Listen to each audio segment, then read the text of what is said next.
আসসালামু আলাইকুম রহমতুল্লাহ। আজকে ঘুরতে আসলাম আমাদের গাজীপুর জেলার ঐতিহ্যবাহী কালীগঞ্জ থানার মুক্তারপুর ইউনিয়নের। এই দাদা, এই গ্রামটার নাম কি? দাদা, এটা মুক্তারপুর ইউনিয়নের ধনপুর গ্রাম। ও আচ্ছা, দনপুর গ্রামের গজারি বনে না শালবনে ঘুরতে আসলাম। এখানের প্রাকৃতিক দৃশ্য আমার কাছে অনেক সুন্দর লাগলো। এই চাচা, একটু আসো তো। আসবো? হ্যাঁ হ্যাঁ, ওই গ্রামটার নাম কি একটু বলে যদি যাইতা।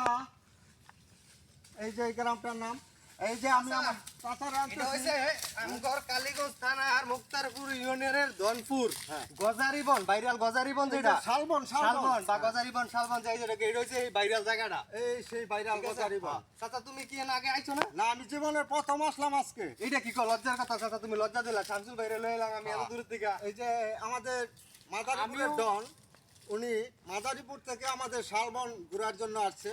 কাকু, তোমার কেমন লাগলো আজকে আমার শালবনটা ঘুরে দেখতে? আমি আজকে এই বনে এসে খুবই সবুজ উপভোগ করলাম। এখানকার মনোরম দৃশ্য, এই পাশেই ঝিল, কত সুন্দর ঝিল। এখানে অতিথি পাখি, বক আর হচ্ছিল মাছ, অনেক অনেক উপভোগ করার মতো একটা জায়গা। আর সবুজ, চারিদিকে সবুজ, শীতল হাওয়া একবারে মনটা টেনে নিয়ে আসে। মানে আবারও যদি সময় পাই এখানে আবার চলে আসবো। তাই আপনাদের সকলের দাওয়াত রইল আমাদের গাজীপুরের কালীগঞ্জ থানার শালবনে ঘুরে আসার জন্য আমন্ত্রণ রইল।